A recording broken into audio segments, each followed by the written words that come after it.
Bonjour. Donc, reprendre le cours cette année après une période de vacances. Donc, aujourd'hui, je vais parler de ce quotient régulier, qui est la partie un peu nouvelle de ce cours. Donc, je vais discuter de la construction de ce quotient régulier, qui se trouvait vraiment naturel et très utile quand on veut étudier les espaces de modules, des morphismes d'une courbe ou d'une surface ou n'importe quoi vers un champ quotient. Et donc la construction en soi ne pose pas de difficulté particulière. C'est un exercice de descente relativement facile. Mais je vais discuter des exemples. Des exemples divers et variés sont assez intéressants. Donc,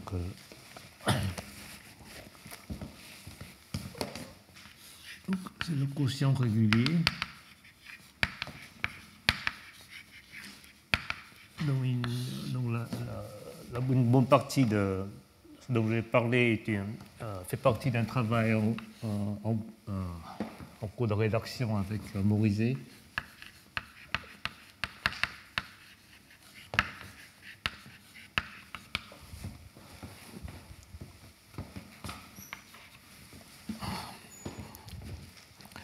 Alors, comme d'habitude, on commence par un M, un K-schéma affine de type fini. On pourrait imposer des conditions d'irréductibilité, normalité si on voudrait après, mais pour l'instant, on n'en a pas besoin. Et j'ai un groupe réductif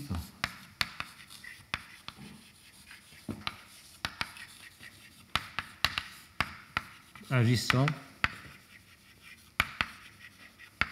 sur M. Donc c'est ça la situation de base qui est vraiment très générale. Et on a le quotient le plus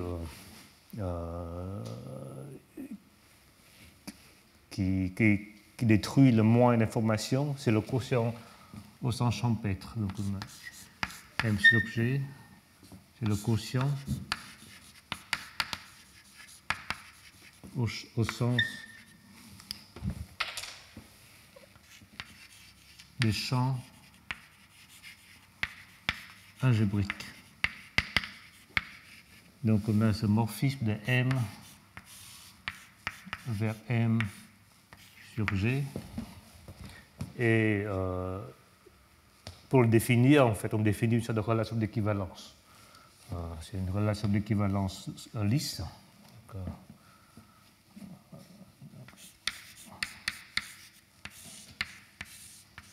C'est une relation définie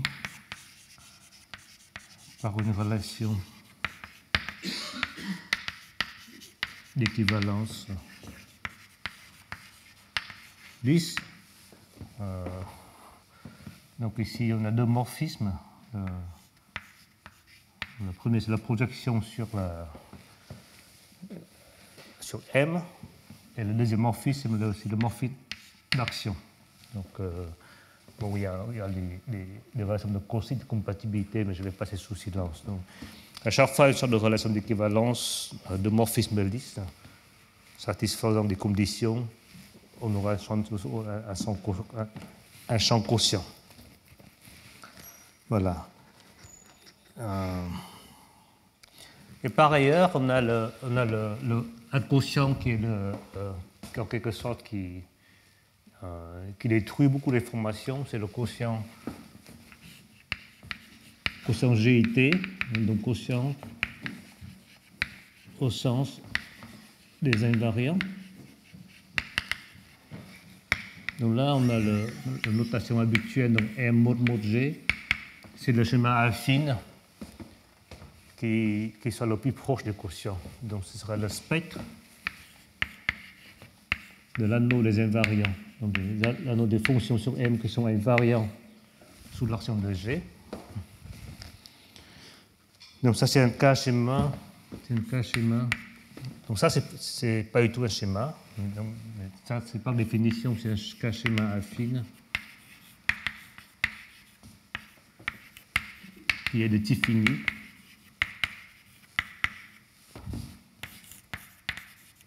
D'après le théorème fondamental de Hilbert, Mumford, Nakata, Abouche,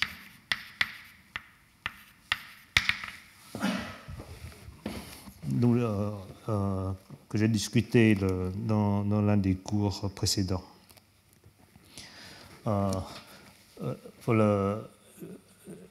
L'une des propriétés principales de ce quotient, on va supposer K juridiquement clos pour simplifier un peu les discussions.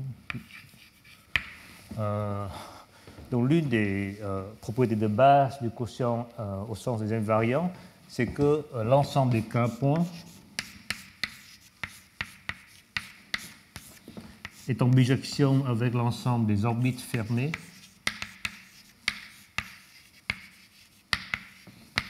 de G dans M.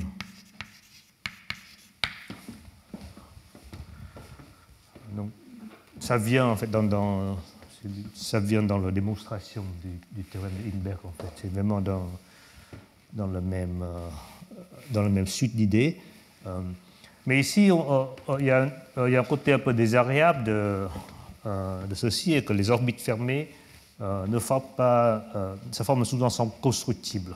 Donc l'union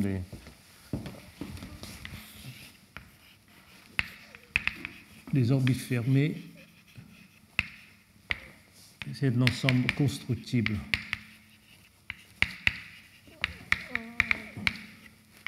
de M qui en général n'est pas localement fermé.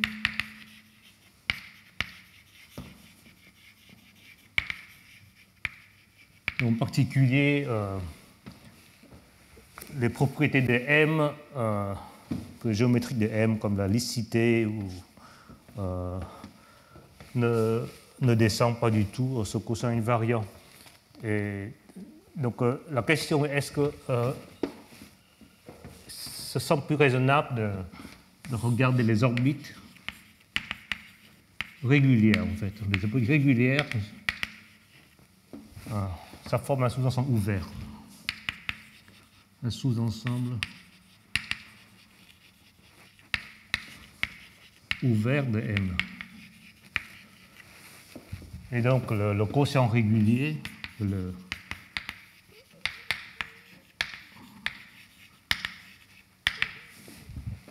l'idée de base, en fait, la construction est juste un peu plus compliquée, mais l'idée de base est de mettre une structure algébrique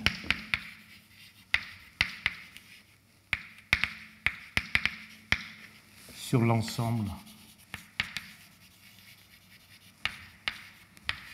des orbites régulières. Donc, je rappelle, les orbites régulières, les orbites de dimension maximale. Donc, qu'est-ce qu'on peut mettre comme structure sur cet ensemble d'orbites régulières? Ça forme un sous-ensemble ouvert. Donc juste pour un peu de précision, définition, donc X dans M de K est un point régulier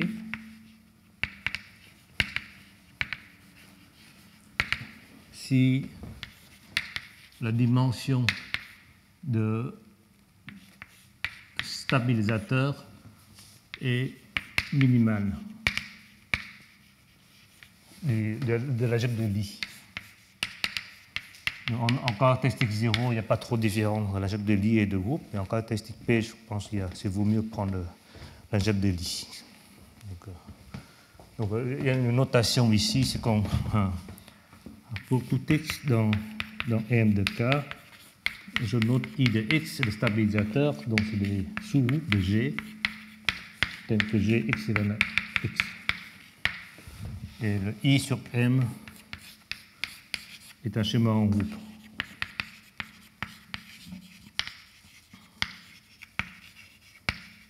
qui est un sous-schéma en groupe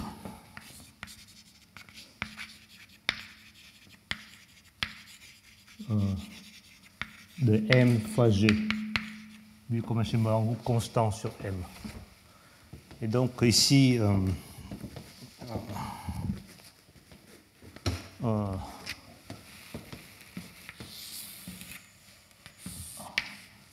a donc l'I de I, restriction, donc M rec et l'ensemble de X dans, c'est l'ensemble des points réguliers. Donc par le terme de semi-continuité, ça fait bien un ouvert. Et donc ce qu'on restreint l'algèbre de Lie à M, c'est un vectoriel, c'est de M rep, et un figure vectorielle.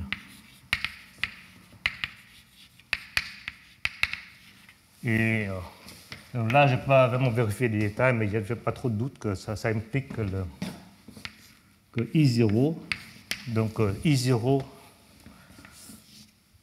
donc I contient un sous-schéma ouvert, c'est un sous-schéma en groupe ouvert des composantes neutres, des stabilisateurs. Alors I0 comme restreint M rep est un schéma en groupe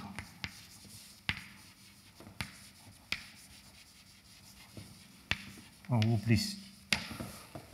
Donc l'algèbre de Lie est de dimension constante et la même dimension que I. Oui. Mais en général, la restriction à M, I et M rep n'est pas lisse. Enfin, n'est même pas plat. En fait, ça c'est un peu la seule difficulté à écarter en quelque sorte pour définir le quotient régulier, parce que le centralisateur, même un petit régulier, ne peut être pas plat. Donc l'exemple, c'est l'exemple en fait, qu'on voit bien quand on étudie endoscopie dans le cas des groupes, en quelque sorte. Il y a une différence entre les éléments réguliers semi-simples et les éléments réguliers fortement réguliers semi-simples. Donc, exemple.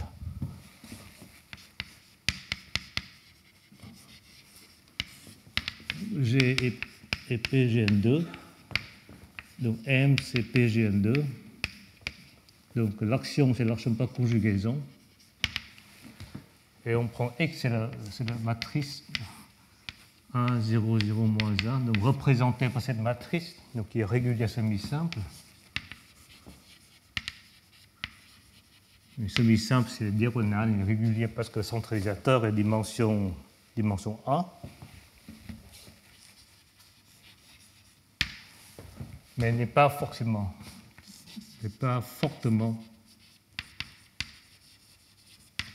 régulier semi-simple dans le sens où le centralisateur de X est le normalisateur du tore. Donc il n'est pas commutatif.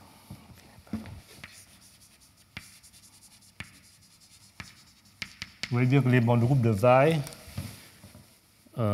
adduisent sur cette matrice la transforme en moins 1 et A, et qui est la même chose que A moins 1 dans PGN2. Donc ça cause un petit problème. Donc ça implique en fait que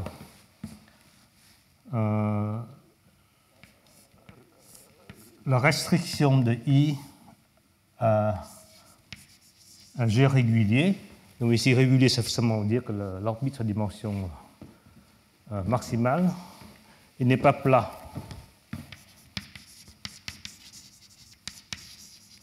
Parce que vous voyez, lorsque X est fortement régulier semi-simple, le centralisateur est le temps maximal, donc il est commutatif. Alors qu'en ce point un peu bizarre, il n'est pas commutatif.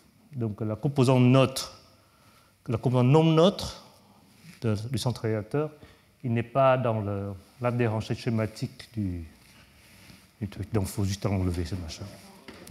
Justement, si I0, si I c'est n'importe quel schéma en groupe qui n'est pas plat, ça fait pas toujours nécessairement un ouvert. Alors, je n'ai pas vérifié, mais je crois que oui.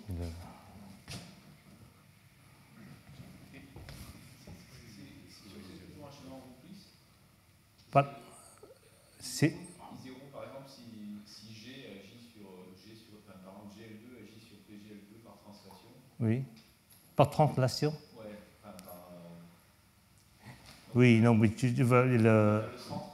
non, mais justement, j'ai fait exprès pour dire que l'algèbre de Lie soit la même dimension que la dimension du groupe. Il faut mettre les conditions. Puis la condition que j'ai mise peut être pas super précise, mais tu peux mettre des conditions pour que l'algèbre de Lie soit exactement la dimension du groupe, donc dans ce cas ici.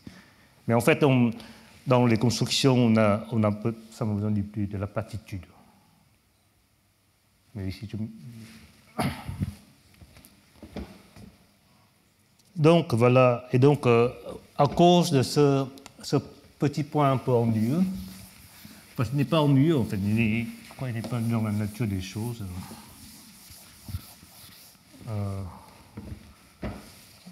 on a besoin de une donnée auxiliaire.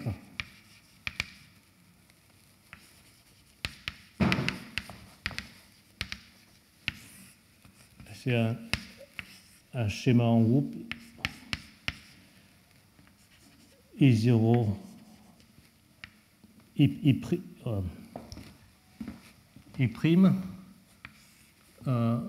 qui soit entre les composants neutres et I. Donc, et certaines que I' sur M' soit plat ou lisse, ça dépend. Sur ce point, je n'ai pas vraiment je n'ai pas encore ficelé les choses, mais le plat, ça suffirait. Donc, une fois qu'on a ce I', donc, pourquoi on a besoin? Parce qu'on pourrait prendre I0, donc, qui sera plat. Mais dans beaucoup de cas, on prend I', soit tout le I, quand le I lui-même est plat. Donc, bon, pourquoi pas ne pas mettre une sorte de flexibilité I'. Donc, une fois qu'on a ce I', on peut construire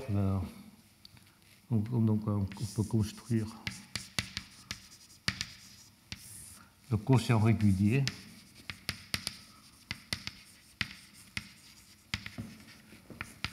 M'. Donc, j'ai trouvé cette symbole LaTeX qui est pas mal, qui est entre juste un I'. Et on enlève I' si I' est Y. Si Y est lui-même plat, on va l'enlever. Bien. Donc la construction, donc ce quotient, ça va être un champ de Deligne Mumford.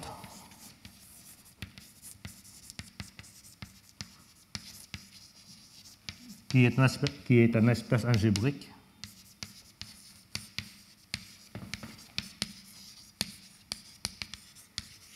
si I' et Y.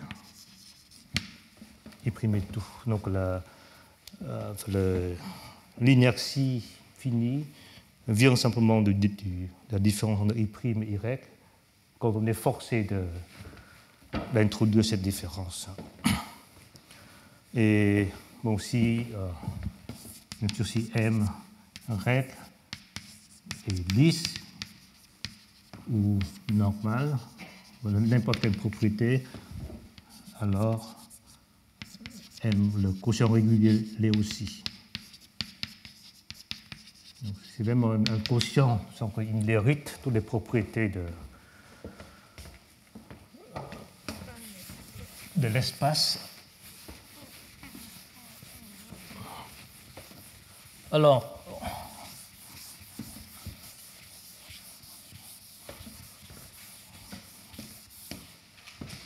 la construction est vraiment évidente, c'est une sorte de double descente. En fait, c'est la double descente que j'ai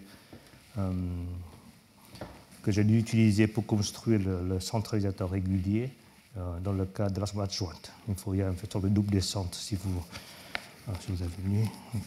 Donc en tout cas, on a ce diagramme-là. Je fais un diagramme pour résumer un peu la situation. Donc ça, c'est le truc habituel. Ici, on a M règle. Ici, une dimension ouverte. Donc là, c'est MRG. C'est le quotient champêtre. Donc c'est la dimension ouverte. Donc là, on a un nouveau quotient.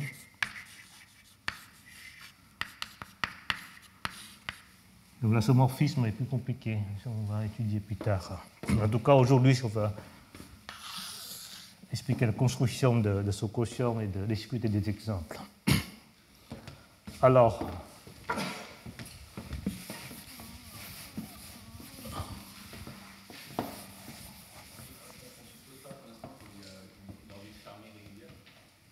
comment? On ne suppose pas qu'il existe une orbite fermée régulière comme ça? Pour ça, nous ne supposons rien, mais les cas intéressants sont dans le cas où il y a vraiment une orbite fermée régulière, où on a une description de ce quotient par Wiener-Mond.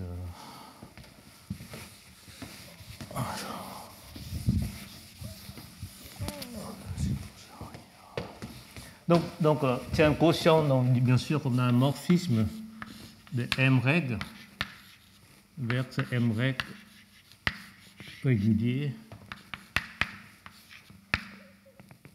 J'appelle ça Q pour m'épargner d'écrire des trucs trop longs.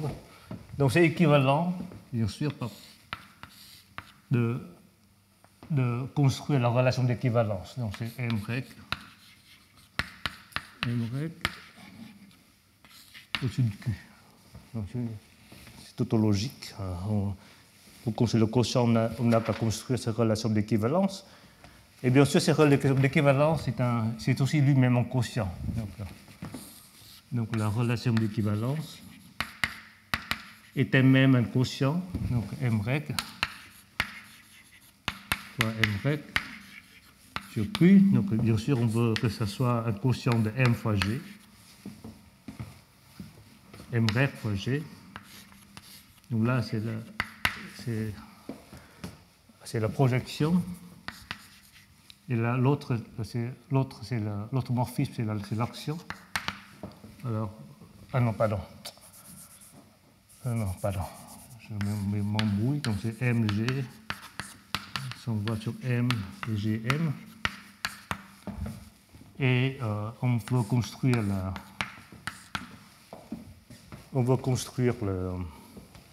la relation d'équivalence pour définir la relation d'équivalence. Et bien sûr, donc là, quand on regarde un peu ce qu'on veut faire, c'est bien sûr, ça va être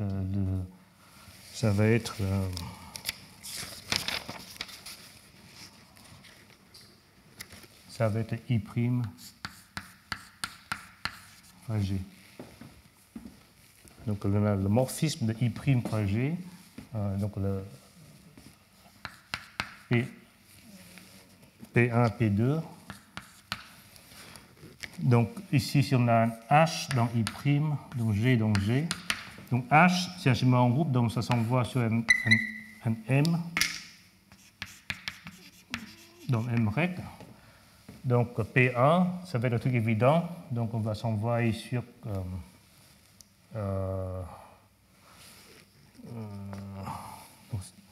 X.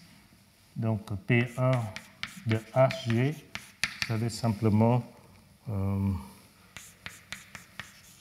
XG.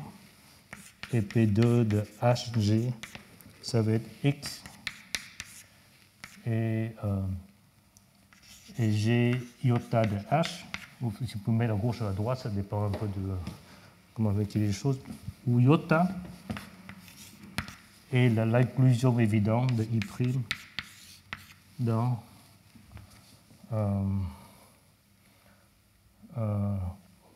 dans M fois G. Donc I', c'est un sous-schéma en groupe de M fois G. Donc on va translater la variable G par ce iota. Et c'est tout ce qu'on va faire. Donc par définition, si on a un point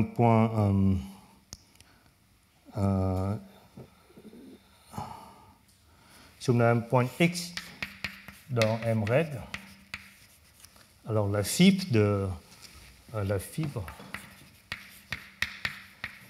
ce Q, de Q au-dessus de X et G divisé par I' de X. C'est ça qu'on voulait faire. Donc,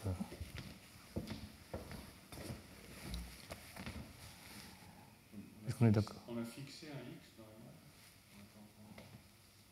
Non. normalement. Non, le X correspond au petit h. Oui. Oui, le I' est schéma en groupe, donc il est au-dessus d'un X. Oui. Donc c'est ça la recette. Oui, depuis en point X, on va pas prendre le G, mais on va prendre le G divisé par le I'. Et pour le mettre ça en termes de... On le formalise en termes d'essence, c'est ce qu'on trouve. Et bien sûr, tout est plat parce qu'I' est plat. Donc on a besoin de la platitude de I' au-dessus de M pour faire cette construction. Donc voilà. Voilà, donc ça c'est ce quotient régulier. Alors, je donne quelques propriétés de ce quotient, donc, qui sont formelles, parce que du fait que c'est une construction par une double descente. C'est un espace algébrique quand c'est I0 règle ou quand c'est Y? Quand c'est Y. Oui. La différence, justement, se trouve entre le quotient de I et... On verra dans un exemple, je verrai.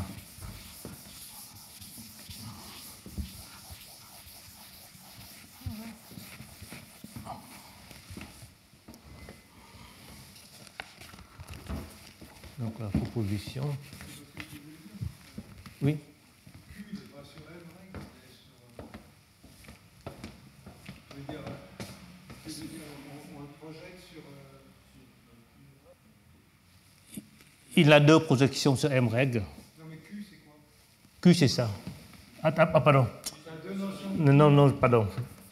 C'est ça, c'est M règle. Fois M règle sur Q, pardon. Je m'embrouille moi-même. Oui.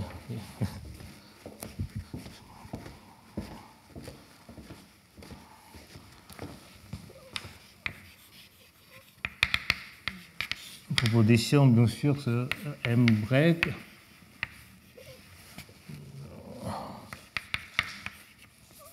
Est un champ algébrique de Lyman-Ford et c'est un espace algébrique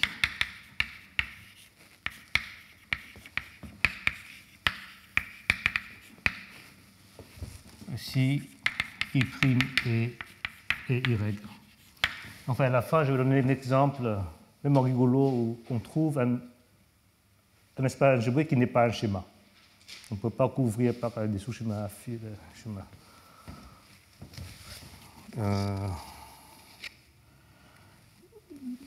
Deuxième, I' sur M règle descend en un lien sur ce quotient. Donc, ça, un lien, si je me souviens bien de la terminologie de Giraud, c'est un schéma en groupe. C'est un schéma en groupe.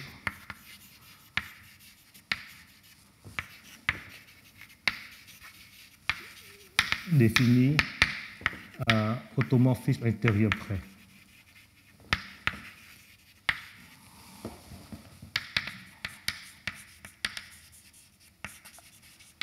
Donc, c'est que quand on restreint la topologie étale, on trouve des schémas en groupe, et la donnée de recolement n'est pas donnée comme un automorphisme, c'est mon automorphisme à des automorphismes intérieurs près.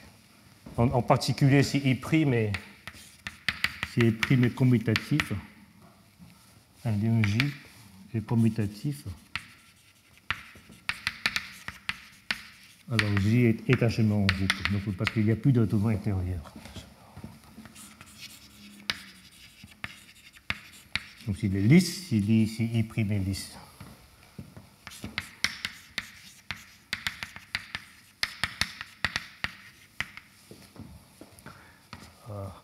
Mais dans certains cas, il n'est pas commutatif. Dans des exemples d'espace symétrique, on pourrait trouver des GN2, par exemple. Mais on en discutera plus tard. Et, en tout cas, le troisième, donc ça c'est un peu le troisième, c'est pourquoi on voit cette construction, parce que M-rect sur G vers ce quotient régulier est une gèbre liée par ce J. Donc autrement dit, on a une gèbre et J ce sera le lien de cette gèbre. Donc voilà, donc, je ne vais pas en dire plus. Pourquoi on aimerait bien faire la prochaine fois, je vais donner des exemples comment on peut décrire de façon relativement uniforme des fibres de Hitchin, en particulier pour des groupes réels, à partir de ce genre de propositions. Il y a des exemples où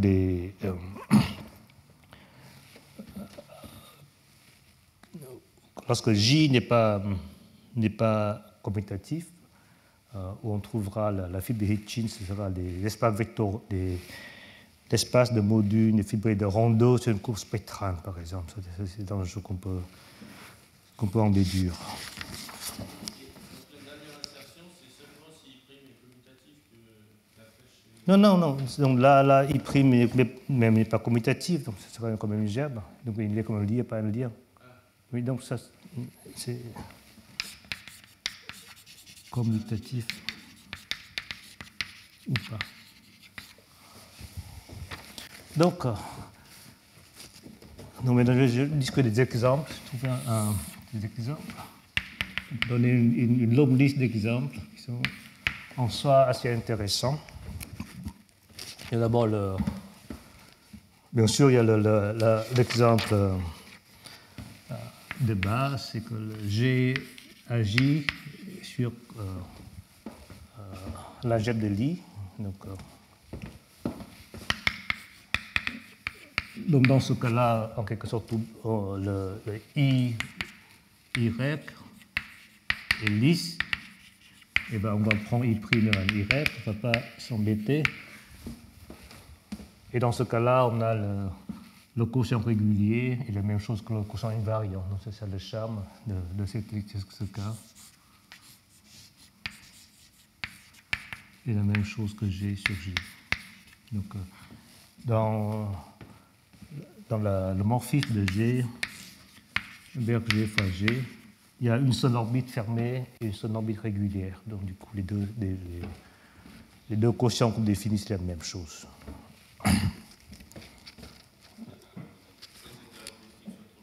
Oui, c'est encore le...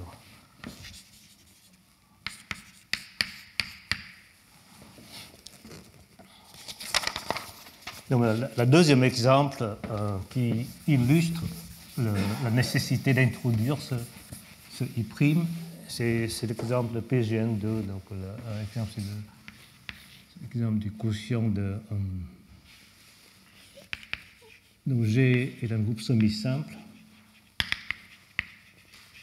Donc, agissant sur lui-même par conjugaison. Donc dans ce cas-là, on sait que le quotient au sens des invariants, donc par la version de Chevalet, est la même chose que le quotient du tau maximin par le groupe de Weil. Mais ce quotient-là n'est pas toujours régulier,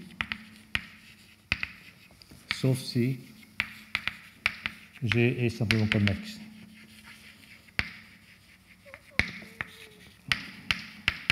Donc ce phénomène est vraiment bien imbriqué dans cette construction du quotient régulier. En fait. Parce que le quotient régulier, lui, il est toujours lisse. Mais, donc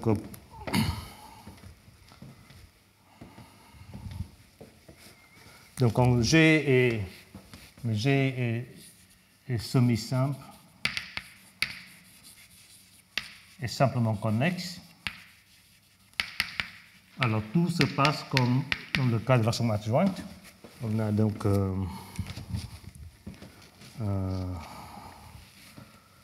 T sur W est un espace affine et G règle sur T sur W est lisse, etc. Donc pour se rapprocher, on va considérer le revêtement simplement connexe.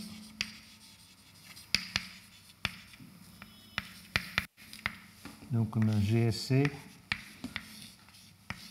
si on va sur G, et donc le quotient c'est Z. Si j'ai adjoint Z sera le centre du groupe simplement connexe. Et donc, ici, bien sûr, on a l'axiome de G par conjugaison. Et on a aussi l'axiome de G sur son groupe simplement connexe, parce que le centre.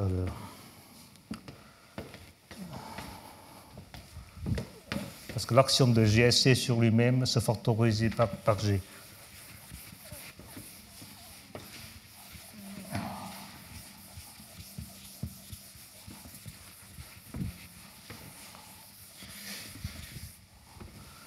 Donc, si on a donc comme on avait remarqué que même x est régulier semi-simple,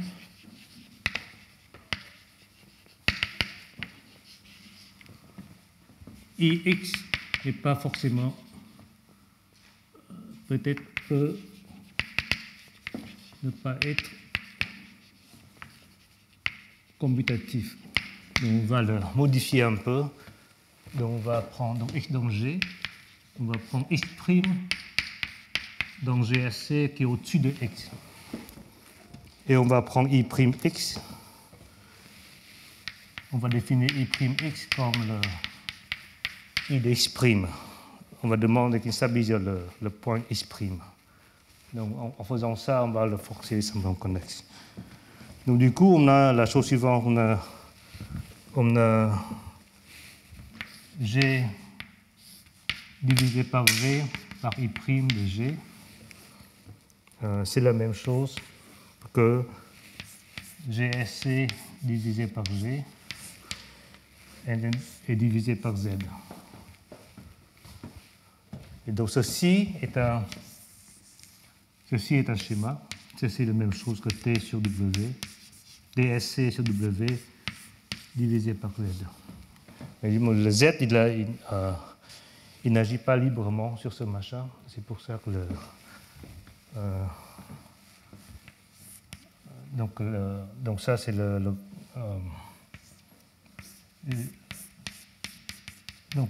donc j'ai le quotient régulier relatif à ce choix de I', et le quotient au sens de champ de cet espace affine par ce roux fini. Donc il est lisse, mais le quotient grossier, ça c'est le quotient, le T sur W c'est le quotient grossier, donc qui n'est pas lisse. Donc c'est un peu la situation. Donc, en quelque sorte, dans cet exemple, parce qu'il illustre bien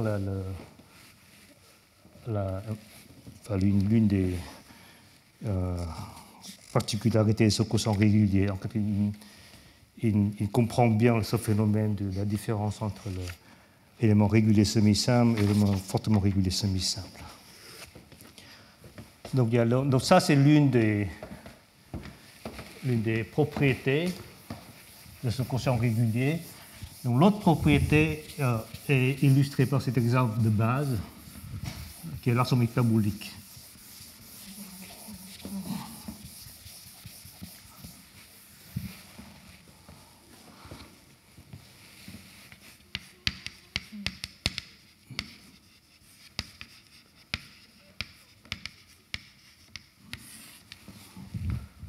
Donc ça, c'est vraiment l'exemple de base.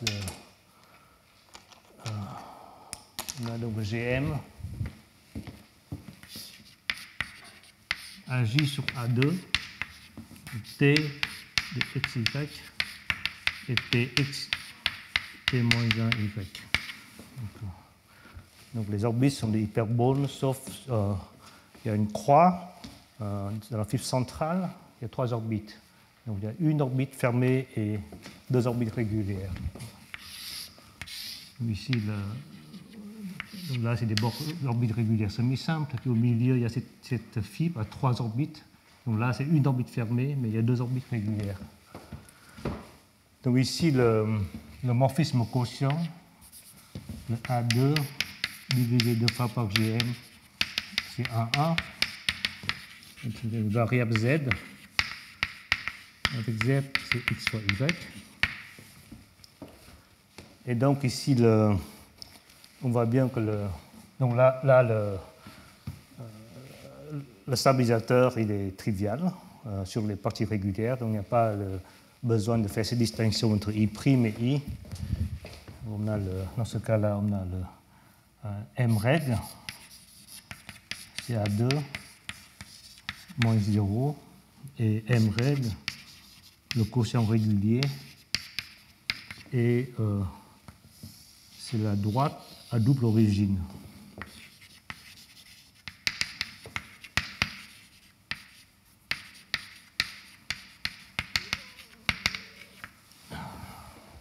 Donc si on recolle 1,1 avec la droite affine avec elle-même, donc en dehors de 0.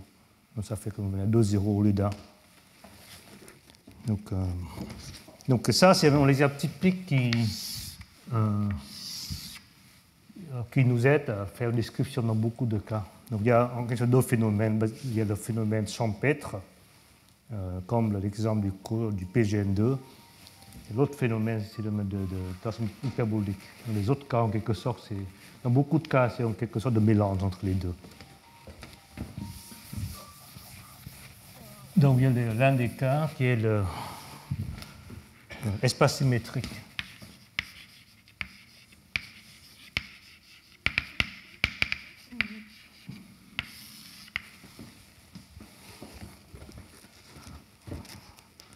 Donc ici, j'ai un groupe réductif sur un cortage de mon globe de tau testique 0. Ce n'est pas nécessaire, mais je n'ai pas vérifié toutes les. Donc là, ça c'est un cas qui a été étudié par mon étudiant Heimester, en collaboration avec Moïse. Donc θ de G dans G, c'est une involution.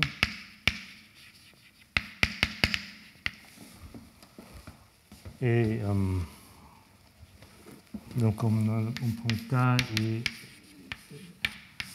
et la composante neutre des points fixes de θ. Et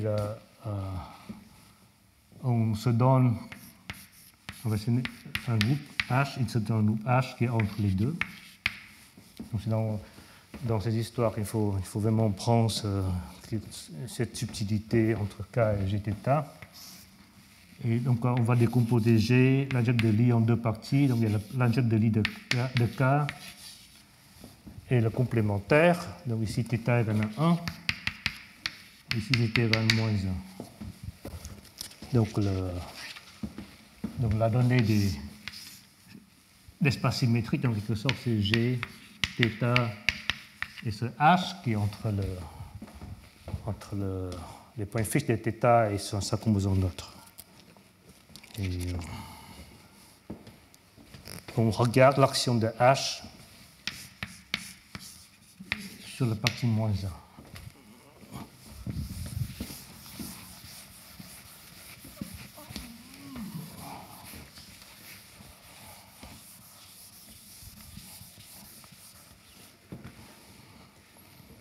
Donc bien sûr, il y a le cas usuel, le cas diagonal,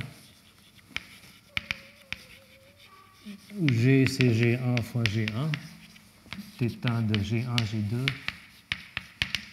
et G2, G1. Et K égale à H égale à G1 diagonale. Donc dans ce cas-là, P est aussi la même chose que l'algèbre de Lie de G1. Donc on retrouve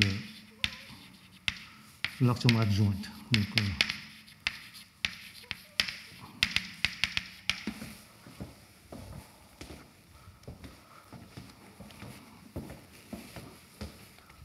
Donc il y a un autre cas qui est le plus sympathique, c'est le cas... dans la scission complexe, il y a un autre groupe qui remplace l'involution par une involution anti-holomorphe. On retrouve un groupe réel. Et je ne suis pas très familier avec ces manipulations. Mais en tout cas, il y a le cas où le groupe réel, c'est le groupe UNN. La situation algébrique correspondant, c'est G égale à G 2N, θ de A, B, C, D, et A moins B moins C, D. Et dans ce cas-là, on a H égale à K égale à GLN fois GLN. Et P, c'est des matrices BC et 0 sur les blocs diagonaux. Donc on a l'axiome de GLN là-dessus. Donc ça c'est un peu le cas le plus sympathique dans ce cadre des espaces symétriques. Donc en N égale à 1, on retrouve plus ou moins l'axiome hyperbolique.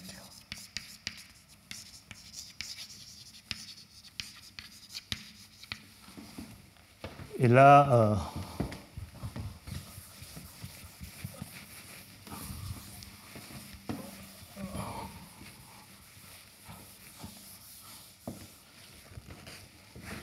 il y a aussi une condition, c'est une condition qui, donc le cas où le cas quasi déployé, donc ça c'est le groupe réel, donc le G réel.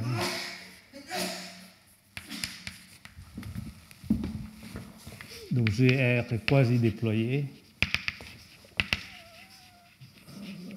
Je ne sais pas trop pourquoi, mais c'est équivalent au fait que P règle est la même chose que G règle intersection avec P. Dans ce cas quasi déployé, dans ce cas-là, le I et Y est commutatif. Et aussi lisse. Et dans ce cas-là, donc sauf le cas SO4N, SO2N fois SO2N, le quotient régulier.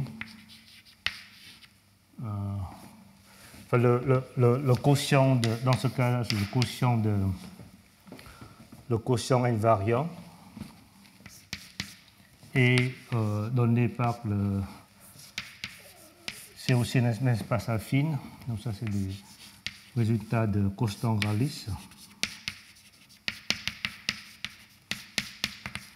Et on peut démontrer que, sauf dans ce cas un peu bizarre, le quotient régulier et le recoulement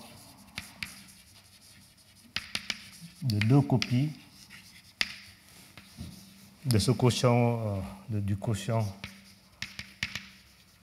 de Costan-Grallis. Et dans ce cas, dans le cas restant, apparemment, il y a 4 copies. Parce qu'il y a 4 orbites nilpotentes. Voilà. Donc, 4 orbites nilpotentes régulières. Voilà, donc ça c'est l'exemple. On va discuter un peu plus la semaine prochaine quand on va essayer de comprendre la fibration de Hitchin dans le cas de groupe réel. Et je peux passer un peu plus de temps d'expliquer cette action que je trouve vraiment rigolote. C'est l'axiome de Jacques Eralis. Pardon? UPQ n'est pas. Ça, c'est le seul cas où le est quasi-déployé. Oui.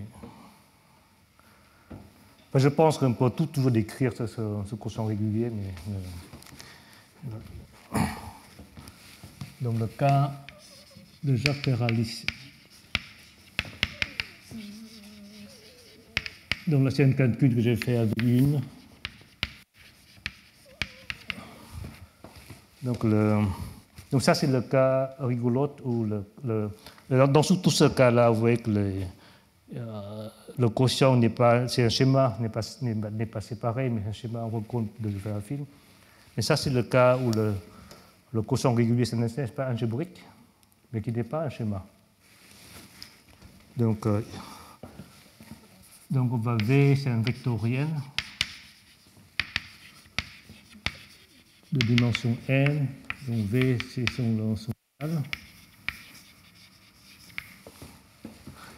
Donc on va prendre M, les endomorphismes de V, fois V dual. Donc il y a le groupe G, c'est le groupe linéaire GLV. Donc c'est en quelque sorte c'est GLN agissant sur GLN plus 1. Donc on oublie un peu l'une des coordonnées. Donc dans ce cas-là, enfin ça c'est le cas où Youn a étudié avant pour démontrer l'infondamental de Jacques-Peralis. Donc dans ce cas-là, vous voyez que le M, on peut vérifier que le quotient invariant, c'est un espace avec une dimension 2n, donc il y a deux variables A et la variable B. Donc AN, c'est simplement les coefficients des polynômes caractéristiques de, disons ça c'est A, X et Ci. Donc A c'est la matrice, X c'est un vecteur et Ci le covecteur. Donc le AN c'est simplement les coefficients des polynômes caractéristiques de A. Le BN c'est autre chose, on va prendre les BI, on va accoupler X et Ci. Et on va mettre le A à la puissance I ou I-1 ici. I. I qui entre 0 et n-1 en tout cas. Donc c'est un peu bric-à-broc parce que d'un côté on prend des quotients polynômes-caractéristiques, de l'autre côté on prend ça accouplement. C'est pour ça que le quotient devient bizarre. Mais on va l'étudier complètement. Maintenant on peut l'étudier complètement.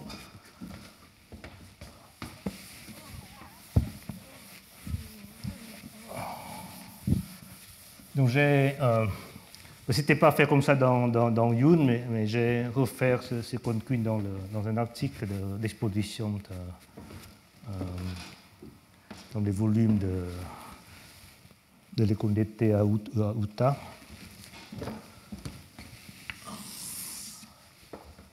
D'abord, c'est pas clair quels sont des points réguliers.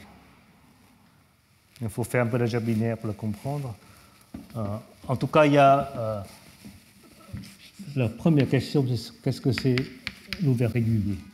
Donc ça, c'est vraiment, il faut réfléchir un peu, c'est pas clair. Mais il contient clairement deux ouverts, c'est l'ouvert cyclique et l'ouvert cocyclique. Donc cyclique, c'est les triplets A, X, Y, tels que X soit un vecteur cyclique. Donc A, X, etc. engendre V. Et cocyclique, c'est tel que Si A engendre V dual. Donc ça, c'est des... Si les cycliques ou cocycliques, c'est régulier. Mais la question, c'est est-ce que c'est tout? C'est pas vrai, mais c'est presque vrai. Donc, il faut faire un peu d'algèbre binaire. Voilà, donc le lemme. Si on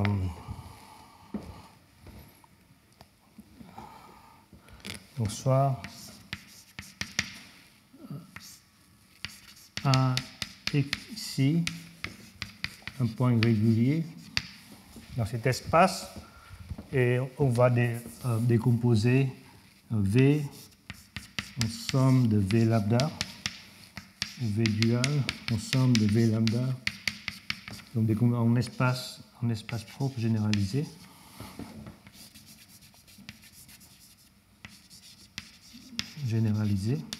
Donc par les valeurs propres de A. Et donc, bien sûr, les x et de ci se respectent, cette décomposition. Donc, on a x est égal à la somme de x lambda et ci, une somme de ci lambda. Donc, ici, c'est lambda soit dans le K. Supposons K est résolu en clos. Alors, la conclusion, c'est que pour tout lambda, dans K, ou bien x lambda, ou bien si lambda est cyclique, donc engendre V ou V dual respectivement. Donc pour chaque valeur propre, ou bien l'un ou bien l'autre est cyclique. Donc, mais ça peut changer avec la valeur propre. Donc en particulier, ce qui résulte, ce qui n'est pas du tout évident a priori, ça implique en fait que A est régulier comme élément des endomorphismes. Parce que pour chaque valeur propre, il est un seul bloc. Donc il n'est pas du tout évident par les descriptions, mais qu'une fois qu'on étudie valeur propre par valeur propre, ou bien l'un ou bien l'autre est régulier. Donc je vais passer de ça, c'est relativement bon, c'est une algèbre linéaire, mais il faut réfléchir un peu, mais on trouve ça.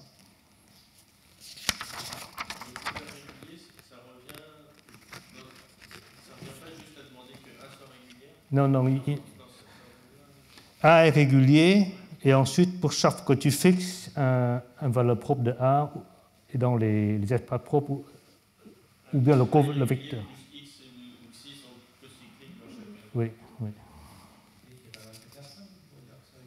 Pardon? Il y a un critère simple, si tu prends la matrice des AI plus J, X, protoxyde, à partir de ça? Oui,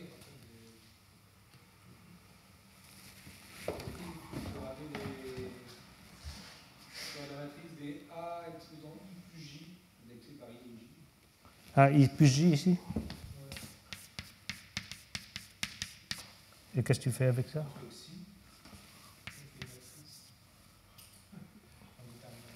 Elle est pas oubliée? Ah oui, bon, ça, je m'apprends, je ne connais pas ça. Mais en tout cas, donc là, on a, à partir de cela, on a une description super jolie du quotient.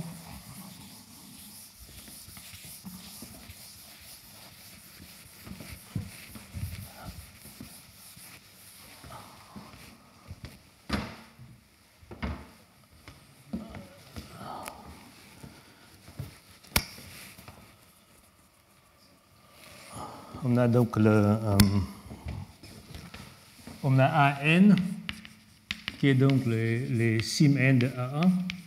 Donc il y a le schéma Hilbert de n points. Donc le schéma de Hilbert de n points sur A1. Et donc on a on appelle donc xn, donc le sous-schéma tautologique.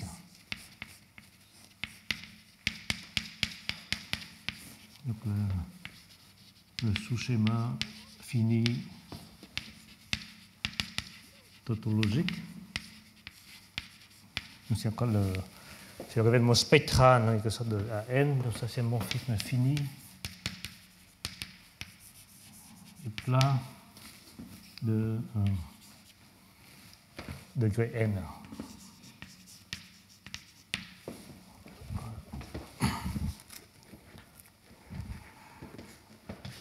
Et on a donc j'appelle D le quotient régulier dans la relation hyperbolique, donc c'est le A2 moins 0 divisé par Gm. Donc, une fois qu'on enlève l'axiome est libre, donc le quotient régulier ou le quotient champêtre, c'est la même chose. Oui. Donc, le résultat est que, en fait,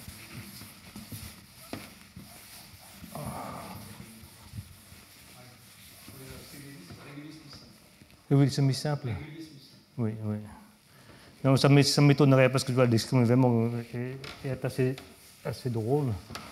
Donc la proposition est que le quotient régulier,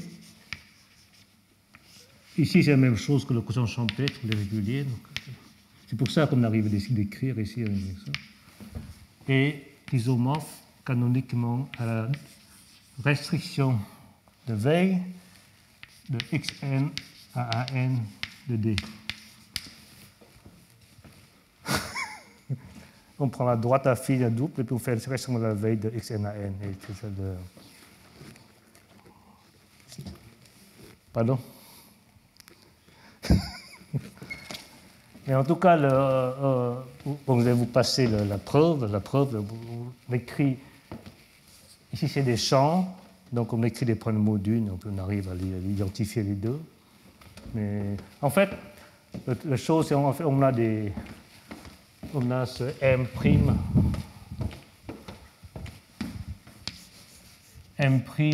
qui est les endomorphismes réguliers de V fois V fois V dual. Et en fait, M' divisé au centre de champ de G, c'est la même chose que la restriction de la Weil de xn à n de A2 divisé par Gm. Et en prenant la partie régulière, donc ici on a M règle, G, c'est la restriction de la Weil de ce D de A2 moins 0 divisé par Gm. Voilà. Donc ici, il faut réfléchir un peu à écrire ce que ça veut dire le champ, on arrive à l'identifier. C'est vraiment pas de...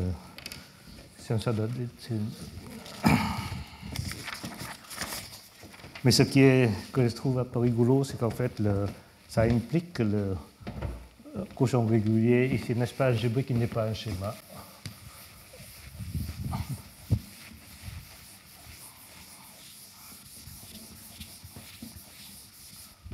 Donc, remarque.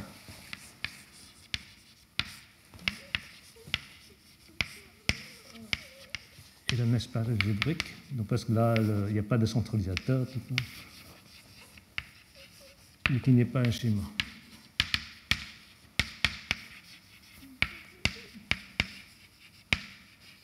Ah, pardon, j'aurais pu continuer un peu la description ici.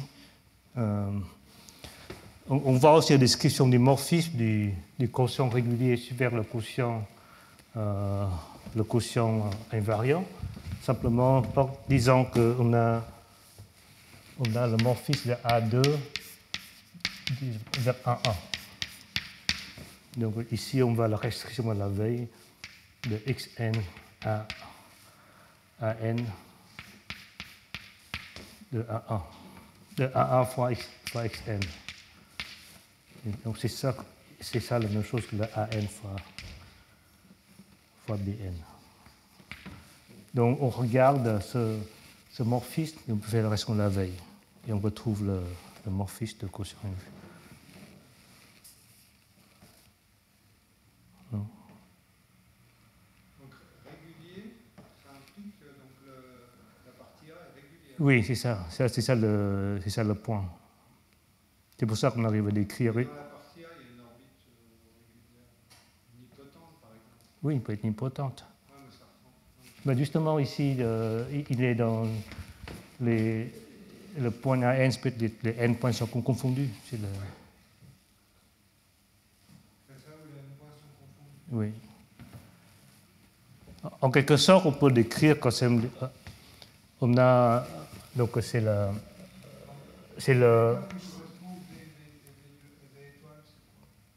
non, AN, c'est la même chose. Donc ici, on a un Z, un sous-schéma de dimension n de 1,1, et puis on a un morphisme S de Z dans ce A2 fois GM. Donc A2, l'une coordonnée d'un vecteur, l'autre d'un covecteur. Et quand on prend le produit, ça fait évidemment A1, donc c'est ça le morphisme vers AN fois BN. S'il y a un truc nilpotent, il y a un vecteur, par exemple, fixe. Il y a un vecteur annulé. Le noyau est de dimension 1, donc on voit. Dans V, non, mais si on a le triplet AX, XI. Tu vois, le morphisme ici, la reste, tu peux envoyer les deux sur 0. Mais si c'est régulier, alors l'un doit être envoyé dans un truc régulier ou l'autre dans un truc régulier. Oui.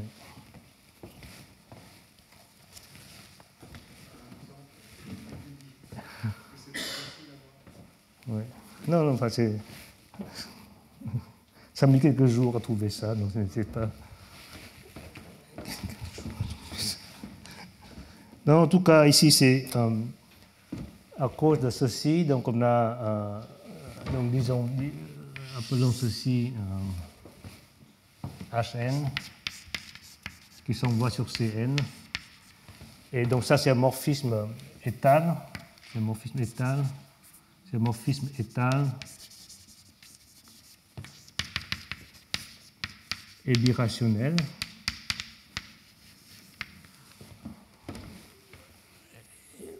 Et le Cn ici, on voit comme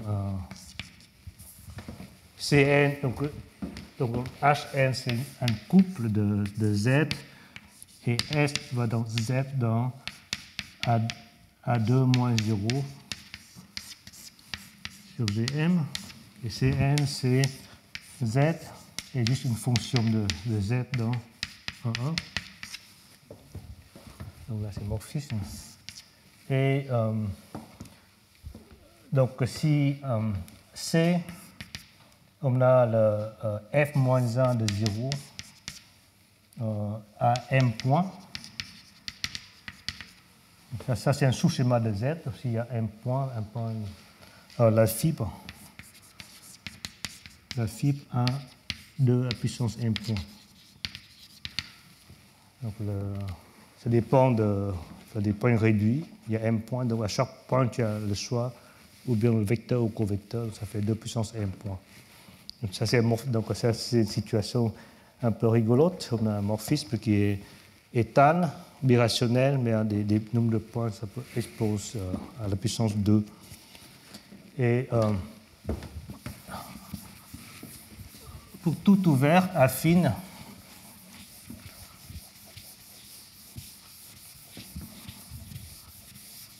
on appelle ceci Pn. Donc, pour tout ouvert affine U de Hn. Donc c'est un schéma affine dans Hn. Alors on a un morphisme de U vers Cn qui est étal et birationnel. Donc ça U est la même chose qu'un ouvert de Zariski de Cn.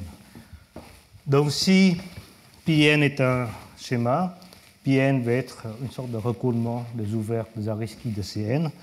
Et si U Hn est un schéma, donc s'il peut être recouvert par les schémas de Zariski et non pas étal, est un schéma, un ouvert Zariski, un schéma. Alors, pour tout fermer, Y de Cn, on voit bien que Pn moins 1 de Y doit être recouvert, une union de ouvert affine de Y. Donc, parce que ces propriétés, ça se préserve quand on restreint au sous-schéma fermé. Eh bien, on prend le truc, le Y,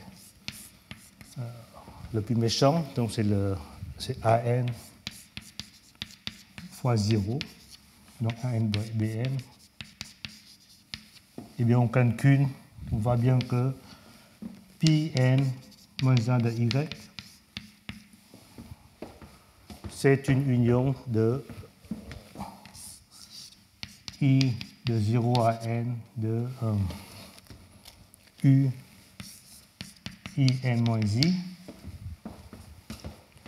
Donc, il consiste en fait à diviser le sous-schéma fermé en deux parties disjointes à I et n moins I éléments.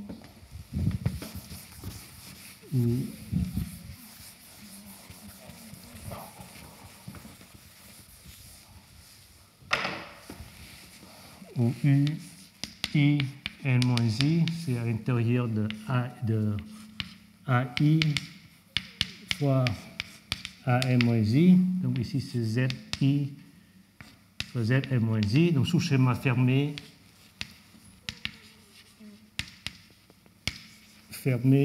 et disjointe de A1 de longueur I et M moins I. Donc ça, c'est le discours que vous voyez. Mais là, le morphisme, lorsque n est plus grand que 2, si on prend I égale à 1, alors le morphisme de U n moins I vers AN n'a pas la section Zariski.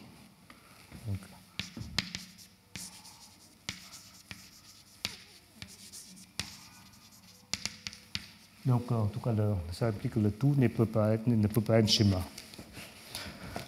Donc, voilà.